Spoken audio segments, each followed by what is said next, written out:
স্নেহের ছাত্রছাত্রীরা, আশা করি তোমরা সকলেই খুব ভালো আছো। বাংলা ব্যাকরণ থেকে চাকরির পরীক্ষায়, মাধ্যমিক এবং বিভিন্ন ব্যাকরণ সংক্রান্ত যেখানে প্রশ্ন আসবে সেখানে এই প্রশ্নগুলো পরীক্ষায় খুব কাজে দেবে। তাই দেরি না করে তোমরা অবশ্যই লাইক, কমেন্ট, সাবস্ক্রাইব করতে একদম ভুলবে না। চলো শুরু করা যাক। আজকের প্রথম প্রশ্ন কি? আজকের প্রথম প্রশ্ন হচ্ছে, চণ্ডী পড়েন কালীঘাটে। এখানে দাগ দিলাম, ধরো চণ্ডীর তলায় দাগ দিলাম। এই যে চণ্ডীর তলায় দাগ দিলাম, এই যে রেখাঙ্কিত পদটির কারক হলো, কয়ে বলা হয়েছে কর্মকারক, ক্ষয়ে বলা হয়েছে কর্তৃকারক, গয়ে বলা হয়েছে সম্বন্ধ পদ, ঘয়ে বলা হয়েছে নিমিত্তকারক। উত্তরটা কী হবে বলো? উত্তর হবে কর্মকারক। আসছি 2 নম্বর প্রশ্নে, যে সমাস শব্দের অর্থ কী? সমাস শব্দের অর্থ কী জানতে চাওয়া হয়েছে। কয়ে বলা হয়েছে সমন্বয়, ক্ষয়ে বলা হয়েছে সম্বন্ধ, গয়ে বলা হয়েছে সংক্ষেপ, গয়ে বলা হয়েছে সমতা। তাহলে উত্তর হয়ে যাবে কি না সংক্ষেপ। আসছে 3 নম্বর প্রশ্ন। 3 নম্বর প্রশ্নে বলা হয়েছে যে পূর্ব পদের অর্থ প্রাধান্য পায় কোন সমাসে? কয়ে বল, দেখো অপশান হচ্ছে ক বহুব্রীহি সমাস, ক্ষয়ে বলা হয়েছে অব্যয়ীভাব সমাস, গয়ে বলা হয়েছে দ্বিগু সমাস, ঘয়ে বলা হয়েছে তৎপুরুষ সমাস। উত্তর হবে অব্যয়ীভাব সমাস। উত্তর হবে অব্যয়ীভাব সমাস। আসছে 4 নম্বর প্রশ্ন, গরু আকাশে ওড়ে। এখানে গরু আকাশে উড়ে, তো গরু নিচে দাগ দিলাম। এখানে লঙ্ঘিত হয়েছে, কি লঙ্ঘিত হয়েছে? আচ্ছা মাফ করবে, গরু নিচে দাগ হবে না, গরু আকাশে উড়ে। এখানে কি লঙ্ঘিত হয়েছে, মানে বাক্যকরণে কোন শর্তটা জানতে চাচ্ছে। কয় হচ্ছে যোগ্যতা, কোন শর্ত লঙ্ঘিত হয়েছে? যোগ্যতা, না আসক্তি, না আকাঙ্ক্ষা, না হচ্ছে সারল্য। উত্তর হবে যোগ্যতা। আসছি 5 নম্বর প্রশ্ন। 5 নম্বর প্রশ্ন হচ্ছে, ভাববাচ্যের প্রাধান্য পায়, কি প্রাধান্য পায়?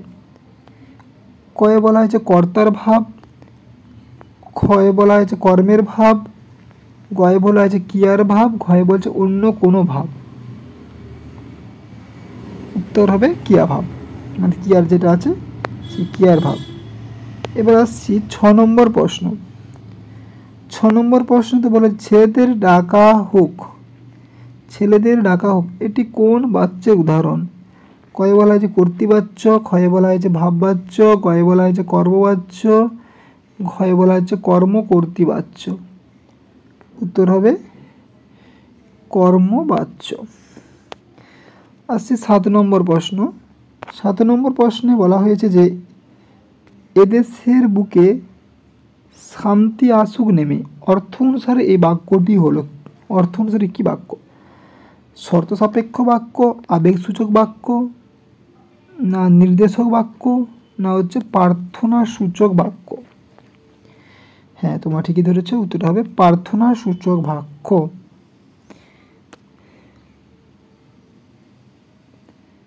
8 নম্বর প্রশ্ন, মায়ে ঝিয়ে ঝগড়া হয়। মায়ে ঝিয়ে ঝগড়া হয়, এখানে কর্তা হলো কি কর্তা সেটা জানতে চাওয়া হয়েছে। কয়ে বলা হয়েছে সহযোগী কর্তা, ক্ষয়ে বলা হয়েছে ব্যতিহার কর্তা, গয়ে বলা হয়েছে প্রযোজক কর্তা, ঘয়ে বলা হয়েছে উহ্য কর্তা।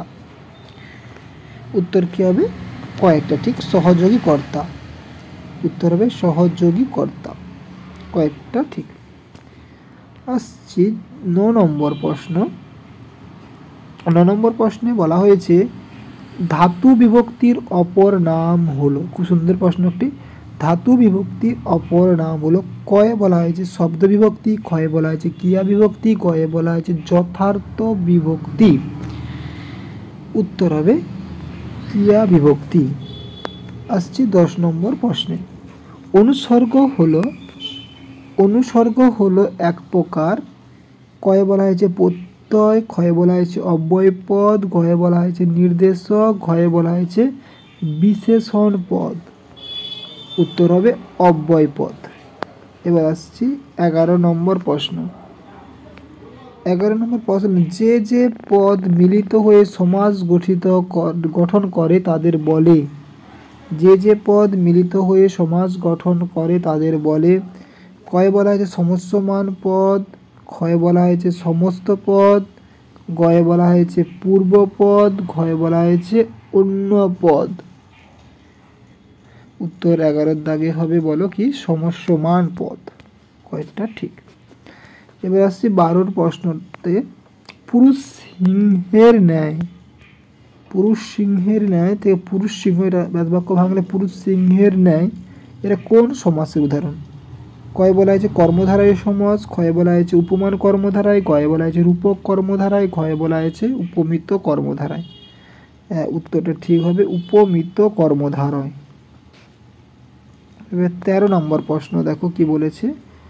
13 নম্বর প্রশ্নে বলেছে যে আমি যেখানে কাজ করি সেটা লেখালেখির আপিস, যে জাতীয় বাক্য।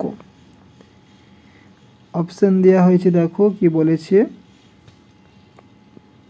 অপশন কয়ে বলা হয়েছে সরল বাক্য, ক্ষয়ে বলা হয়েছে কয়ে বলা হয়েছে সরল বাক্য, ক্ষয়ে বলা হয়েছে যৌগিক বাক্য, গয়ে বলা হয়েছে জটিল বাক্য, ঘয়ে বলা হয়েছে মিশ্র বাক্য।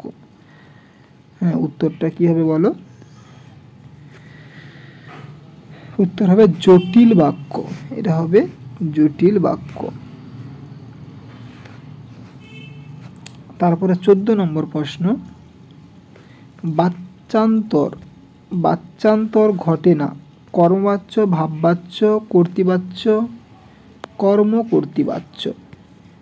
কর্মকর্তৃবাচ্য, উত্তর হবে কর্মকর্তৃবাচ্যতে বাচ্যান্তর ঘটে না।